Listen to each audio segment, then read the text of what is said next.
you get what you wanted out of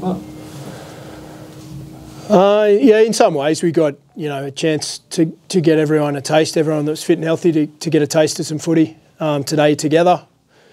I feel like we're building a team, so that side of it was good.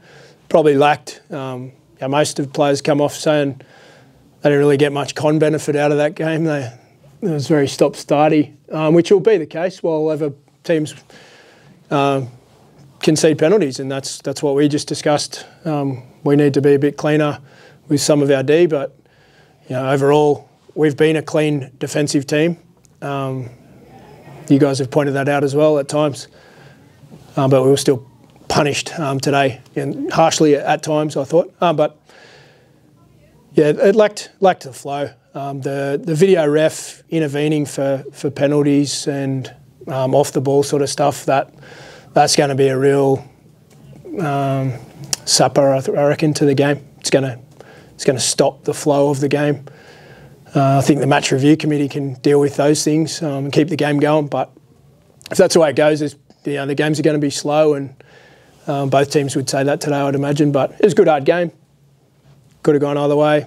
We got enough out of it and no major injuries. So let's move on. Strong performance in the second half to come back from 12-4 down. Is that what it was at half time? Yeah, I wasn't really worrying too much about the score. Yeah, I thought we looked fresh and fit overall. But again, there wasn't much end-to-end footy, so it's hard to get a real gauge. I was really pleased with the young kids, finishing the game off for us strongly there. They still had a lot of experienced players on there at the end, so it was nice to get a little bit of exposure for our young kids against some seasoned veterans. That was good to finish the game off, and it wasn't about the win today, but it'll give Dono more reason to enjoy that and reflect on it, having come out on the right side of it as well. Last moment for Ned to get his try, took it well, didn't he? Yeah, that kid's got some serious footwork, and he's a player of the future. And as I said earlier, I feel like we're building a team here, and that'll take a little bit of time, but we're also building a team for the future at the same time as building one for the current. So Ned's certainly part of that. There was a concern with Gano again with the head knock. I don't know if he failed an HIA. Is that a worry? Yeah, there's a bit of confusion around that one because Gano said he got a stinger, which is what really rocked him there. So his shoulder. So we'll have a look at the video, and once we get the various angles, and Gano's fine. He felt like it was his shoulder that was hanging off.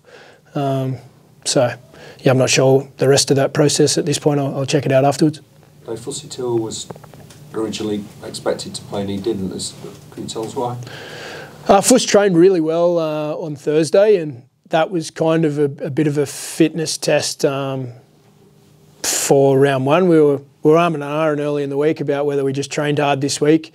But he trained well on Thursday, but pulled up a little bit sore. But we expect him to be right for round one, so we didn't push it today. But he's in good spirits, and he'll be ready for round one. You say he's a bit sore. Was that his knee or? Yeah, his knee. Yep.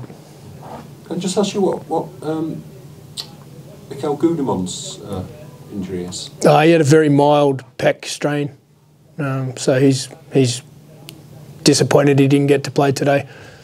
Are you hopeful that most, I think Sam Lissam's out, he's near round one, but are you confident that most of them will be in contention? Sam says he's strapping his thumb up to play round one just then, so and Dr. Gudemon said he'll be fine.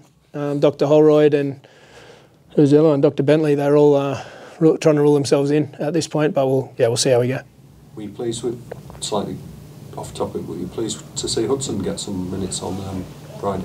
Yeah, it's been a long, hard road for him back to full health, and he's only been in a full-time environment sort of for a very short period of time at Cass, and then he had a season-ending injury, and then he's been in rehab with us pretty much in and out of sort of team training, but not in full flight yet. So it's been a long road for him. He's a very committed kid. He works hard. He's got a lot of improvement, and given his background, he hasn't been sort of full-time a lot, so he's got a lot of improvement in him. Carried the ball hard against some tough men there the other day at Hunslet. I thought he's good at collision, but we'll build him up. He won't be playing anytime soon.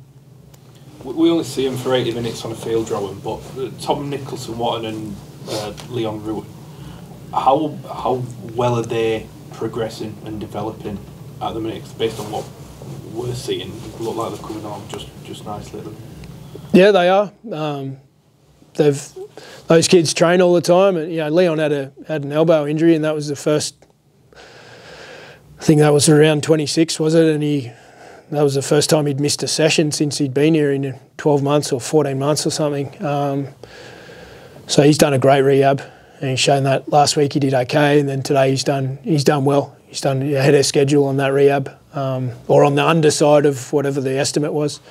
He's done really well. Tom, I've said this a few times. This time last year he was not a big chance of playing much Super League, but he just put his head down and he improved a lot last year, and he continues to improve. So he's now likely to play plenty of Super League, I would say, and that's a lesson in that for every player. You've always said, I remember Leon last pre-season produced some promising performance. He said, he's still a long way from playing at this level regularly and becoming a Super League player. Are him and Tom getting near to being ready to have that exposure of becoming Super League players week in, week out? Well, they might need to be. If we've got a couple missing, you can't have 6 or 8 experienced players in the middle unit and then back them up with more experienced players, So that's where the kids get their opportunity. They might need to be ready, and that's really the only way if they're ready to play week in, week out, is by giving them that chance to play week in, week out. There's a lot of players that can play Super League for a week or two here or there, but getting that rhythm is the only way is to get that opportunity. So, we'll be calculated as much as we can be there, but I think with Leon and Tom, they've both shown with each opportunity they actually step into it and step forward. Other kids have done that really well in the pre-season as well. Jack Smith, every level he's asked to play at a higher level, he's played better, or he's met that standard. So it's nice to have kids that are striving to do good things. And just finally from me, you mentioned the penalties and stuff earlier on.